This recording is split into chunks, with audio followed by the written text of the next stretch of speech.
Merci François pour avoir accepté cette interview. Je vais te poser des questions sur la neutralité, la protection du loup et aussi la politique d'immigration que devra adopter la Suisse, selon toi.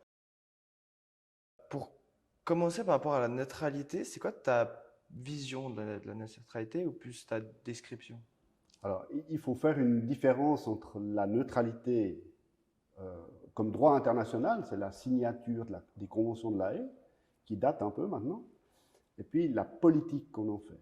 Et, et c'est une différence très forte. On continue à respecter les conventions de la Haye, mais on doit moderniser notre politique de neutralité dans le sens où, depuis les conventions de la Haye, l'ONU a été créée, on a mis en place des règles, la charte de l'ONU, et les gens qui font partie de l'ONU affirment respecter cette charte. Et dans cette charte, on dit qu'on doit respecter les frontières et qu'on ne doit pas régler nos problèmes de conflit à l'aide d'un conflit armé. D'accord.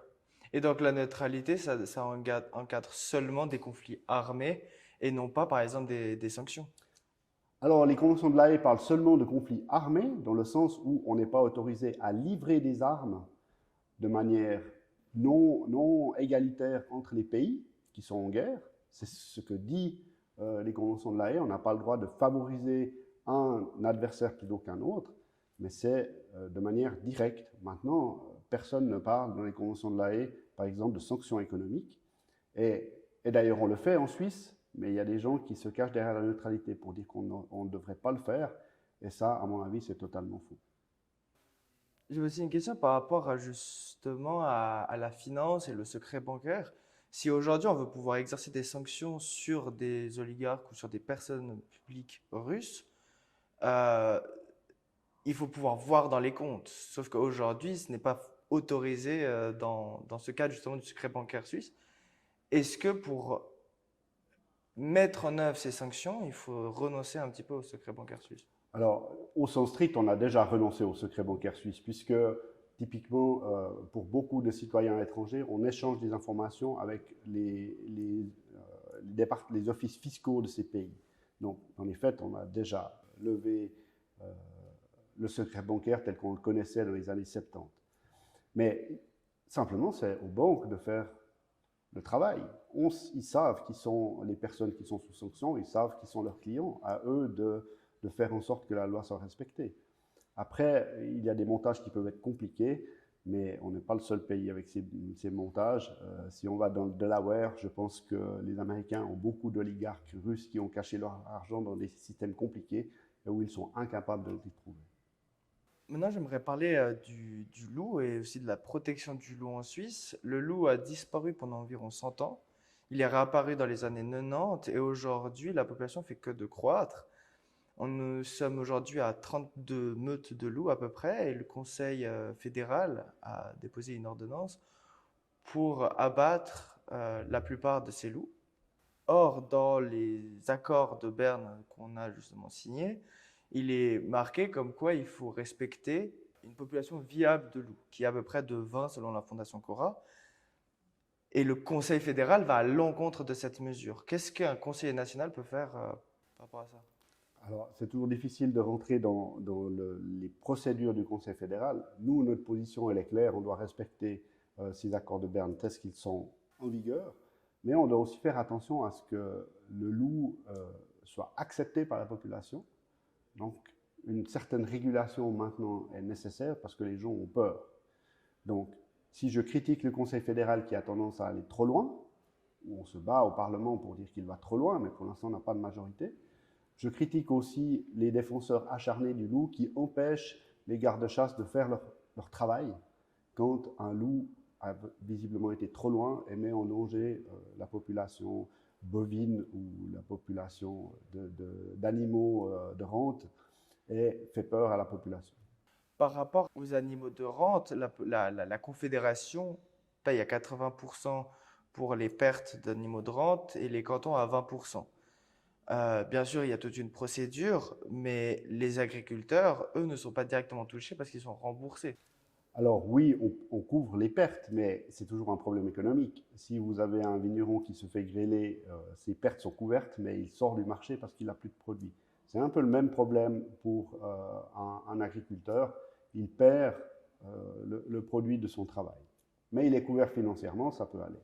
Maintenant, il faut aussi voir qu'on doit éviter ces pertes et qu'on doit aider les éleveurs à vivre avec le loup. Alors là, il y a d'autres mesures de protection qui sont plus ou moins financées. On sait qu'on a des trous sur ces problèmes de mesures de protection et on doit aller dans cette direction. Donc en fait, la gestion, alors j'aime pas tellement dire qu'on gère la nature, mais enfin, la régulation du loup, c'est apprendre à vivre avec, maintenir une population qui est acceptable pour les habitants, pour qu'ils les acceptent, pour éviter la peur. Sinon, on va retourner vers une éradication totale et ça, on ne le veut pas. Tu penses que c'est à l'homme de réguler la nature? En l'occurrence, on a des pressions qui sont énormes, donc automatiquement, comme tout animal, puisque l'homme fait partie des animaux, il va défendre son territoire. Et si on le laisse défendre de manière animale son territoire, il va éradiquer le loup. Donc en fait, la régulation du loup, ce n'est pas tellement l'homme qui influence la nature, c'est surtout l'homme qui s'empêche de se débarrasser d'un concurrent désagréable. Et justement, cette protection du territoire, elle va pas aussi favoriser tout ce qui va être dérèglement climatique ou ne pas préserver la faune? Alors ça, c'est un autre problème et on peut le régler autrement. On va partir sur les lois d'aménagement du territoire, sur la défense de la biodiversité. Ça, c'est aussi une autre situation où on doit arrêter de mettre la pression sur le territoire et laisser des espaces le plus naturels possible pour la biodiversité. Maintenant, oui, le loup fait partie du problème et fait partie de cette biodiversité, mais prenons les insectes, il y en a beaucoup plus, c'est beaucoup plus important de préserver cette biodiversité, et normalement on arrive assez bien à vivre avec pas mal d'insectes. Donc il faut faire attention de trouver le bon équilibre entre la pression sur la nature et la pression que peuvent avoir certains animaux sur notre vie d'homme. Il y a une initiative, Pas de Suisse à plus de 10 millions d'habitants. Qu'est-ce que tu en penses? Alors, évidemment, du mal, parce qu'une interdiction pour un verre libéral, c'est un peu compliqué, mais il faut peut-être recadrer un tout petit peu ce que veut dire l'immigration. On a une immigration de réfugiés. Alors, ces personnes cherchent la protection de notre pays. Ça a toujours existé. Alors, cette protection peut être de la guerre. On a le cas des Ukrainiens qui sont sous régime de protection à l'heure actuelle. C'est assez bien accepté par la population, même si la pression du nombre donne des tensions. Et puis, on a des réfugiés économiques ou politiques, des gens qui n'ont pas de travail quelque part et qui cherchent du travail.